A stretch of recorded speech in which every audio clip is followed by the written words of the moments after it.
Kabiragiye ngiyi dore ngiyi kandebe nimba bagiye muri BK Arena baratashe se baritahiye BK Arena bayinyuzo bayireba dore timu bimwe navugaga yo timu ya Bruce Melody ngiyi iritahiye dore ngaba baratashe ngaba baratashe dore batashe imbokoboko dore ngabo baragiye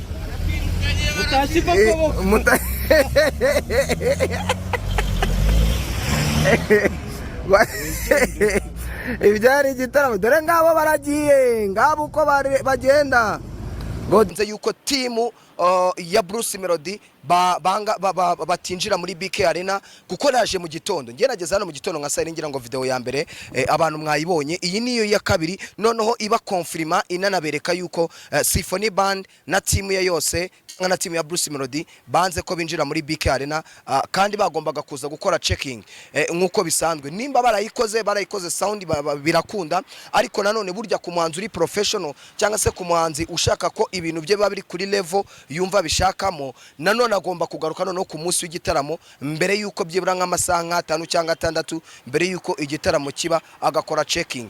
Rero Symphony Band ku isaha y'3 bari bageze hano kuri BK Arena ngira ngo muri kubabona mu mashusho basohoka mu nyubako bari babashije kwifashisha kugira ngo babe bicemo babe babasha kuba baganira barebe nimba babemerera kwinjira muri BK Arena. Ngira ngo muri kumubona Claude arasohotse, ngira ngo muri kubona itsinda rinini rigari rya Symphony Band, ngira ngo muri kubona mwarimu w'umuziki imodoka ya mbere ngiyi timu ya Bruce Melody barimo barayishinja kuba yazanye amarozi kubera yuko ariyo yabanje kugera kuri BK Arena. Rero abashinzwe umutekano wa Arena cyangwa se abashinzwe umutekano w'igitaramo muri rusange babujije timu ya Bruce Melody kwinjira. Urumva rya tsinda rya Bruce Melody Symphony rimucurangira ndetse na staff yose ya 155 AM yari yageze hariya neza hari kubera igitaramo byaje kurangira rero nkuko mubyiboneye mu mashusho imodoka zikase zikisubirayo. Dufite n'ubwoba bukomeye cyane yuko kino gitaramo bitari buze kuba byagenda neza kuko aya namakuru cyangwa se ni ibintu byo gushotorana biteye ubwoba. Uwo bita Bruce Melody yamaze kubona ko yateguwe bya hatari ndetse na bamwe mu bayobozi bagiye batandukanye bayobora 155 AM bagiye batangaza yuko The Ben ibintu bari buze kumukorera muri Arena biri buze kuba byamwereka isura ya Bruce Melody, amwereke ko ari we ntare mu mujyi, bamwereke ko ari ushoboye, dore ko bari buze gupremieringa iriya ndirimbo bakoranye na Diamond mu gitaramo rwagati ubwo Bruce Melody ari buze kuba agiye kuri stage. Murabyibuka neza bino bintu byarabaye n'ubundi ubwo Bruce Melody yakoraga iriya ndirimbo When She's Around yayikoreye remix yayikoranye na Shaggy ubwo bari muri trance n'ubundi byabereye muri Arena. Agiye kuba yakongera kubikora kugira ngo noneho aca gasuzuguro k'uyu muhanzi The Ben. Gusa mureke twivugire kuri bino bintu kuko bino bintu birakomeye cyane. Gute timu ya Bruce Melody barabizi neza ko niyo iri buze kuba yamufasha, barayizi neza abantu bari buze kwinjira, abacuranzi, abashinzwe umutekano wiwe barabizi neza ko bakakwiye kuza bagacunga yewe na stage, dore ko bari baje muri check muri sound checking nanone kugira ngo baze kureba nimba koko ibintu byabo biri ku murengo, bataza kuza gupremieringa ya ndirimbo bikaza kuba byarangira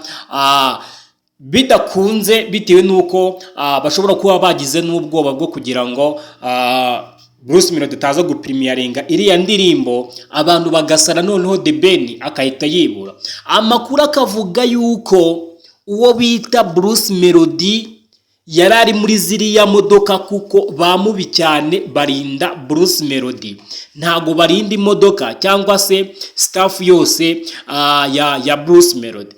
Bruce Melody asuzuguriwe hano kuri BK Arena, bya bindi bitabaho. Umuhungu ahise afata imodoka ahita zizinga ahita yitahira, aravuga ati njyewe ibi bintu ntabwo nshobora kuba nabivamo, kano gasuzuguro ndigendeye, maze ubundi gitaramo aze kuba yakikorana.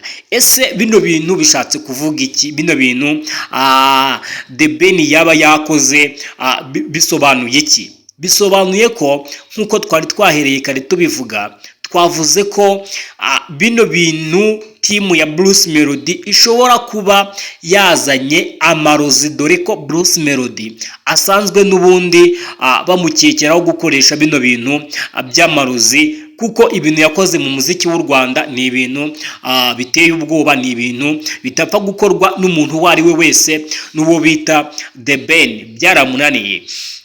Abantu benshi rero bakomeje guhwihwiswa amagambo bavuga ko uyu musore Bruce Melody n'ubundi ashobora kuba yazanye amarozi akaba yayashyize hariya kuri BK Arena, kugira ngo isaha n'isaha bari buze kuba bakingurira, biri buze kuba byakuraho The Ben cyane.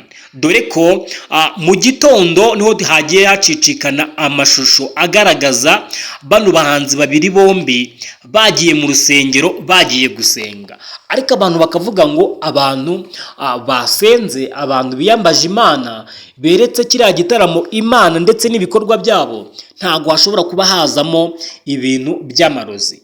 Rero kino gitaramo cyateguwe birenze uko Rayon Sport igitegura igiye gukina n'ikipe ya APR, cyangwa se APR igiye gukina na Rayon Sport. Ni ibintu byakomeye. Abanyamakuru banditse, abanyamakuru bavuze, bari kugenda bagaragaza ukuri kwabo, ndetse bakanagaragaza uko ishusho ya BK Arena iri kugaragara muri kano kanya, mu gihe habarirwa amasaha make cyane kugira ngo igitaramo kibe cyatangira, isi yose ibashe kuba yareba igitaramo kiri kubera mu Rwanda. Ntago ari ugukina, sino kwiyemera. Iyi BK Arena bigiye kuyibamo birenze ibya Trace Award, bitewe nuko ni abanyamakuru baturutse hirya no hino ku isi baje kuba bakurikirana kino gitaramo, kuko mu mateka nibwo bwa mbere hagiye kuba igitaramo kirenze muri East Africa.